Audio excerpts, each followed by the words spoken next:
মিডিয়াৰ যোগেদি আমি মাত্ৰ ৰাইজক মানে ক'বলৈ বিচাৰোঁ কি যদিও আমি নিৰ্বাচন হাৰিছোঁ, আমি ৰাজনীতি পথাৰটো ত্যাগ কৰা নাই, বিৰোধী দলৰ ভূমিকা আমি ত্যাগ কৰা নাই, মানসিকভাৱে আমি হাৰ মানি লোৱা নাই, আমি নিজৰ কৰ্তব্য আমি পালন কৰি যাম। আৰু ইতিমধ্যে আমি বিধানসভাত দেখিছোঁ যে নিৰ্বাচনৰ ফলাফলৰ পিছত বৰ্তমানৰ বিজেপি চৰকাৰ আৰু অহংকাৰী হৈ গৈছে, সদনৰ মজিয়াত আৰু অপমানিত কৰিবলৈ আৰম্ভ কৰিছে। এতিয়াও ৰাইজৰ মাজত এটা সন্দেহ শংকা যে আমি অসমীয়া হিচাপে থাকিব পাৰিম নে আমাৰ অসমৰ সংস্কৃতি সলনি হ'ব। আজি তাৰিখত ঢেকীয়াজুলিত চাওক, ঢেকীয়াজুলিত আজি ভাৰত চৰো আন্দোলনৰ ভাগ লোৱা ৰতন কছাৰী আজি তেখেতৰ নামৰ পদটো সলনি কৰিলে বিজেপি।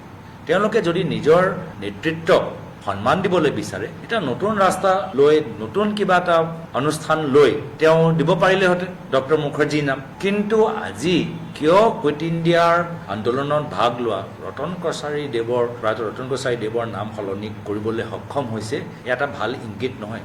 মিডিয়াৰ যোগেদি আমি মাত্ৰ ৰাইজক মানে ক'বলৈ বিচাৰোঁ কি যদিও আমি নিৰ্বাচন হাৰিছোঁ, আমি ৰাজনীতি পথাৰটো ত্যাগ কৰা নাই, বিৰোধী দলৰ ভূমিকা আমি ত্যাগ কৰা নাই, মানসিকভাৱে আমি হাৰ মানি লোৱা নাই, আমি নিজৰ কৰ্তব্য আমি পালন কৰি যাম। আৰু ইতিমধ্যে আমি বিধানসভাত দেখিছোঁ যে নিৰ্বাচনৰ ফলাফলৰ পিছত বৰ্তমানৰ বিজেপি চৰকাৰ আৰু অহংকাৰী হৈ গৈছে, সদনৰ মজিয়াত আৰু অপমানিত কৰিবলৈ আৰম্ভ কৰিছে। এতিয়াও ৰাইজৰ মাজত এটা সন্দেহ শংকা যে আমি অসমীয়া হিচাপে থাকিব পাৰিম নে আমাৰ অসমৰ সংস্কৃতি সলনি হ'ব। আজি তাৰিখত ঢেকীয়াজুলিত চাওক, ঢেকীয়াজুলিত আজি ভাৰত চৰো আন্দোলনৰ ভাগ লোৱা ৰতন কছাৰী আজি তেখেতৰ নামৰ পদটো সলনি কৰিলে বিজেপি।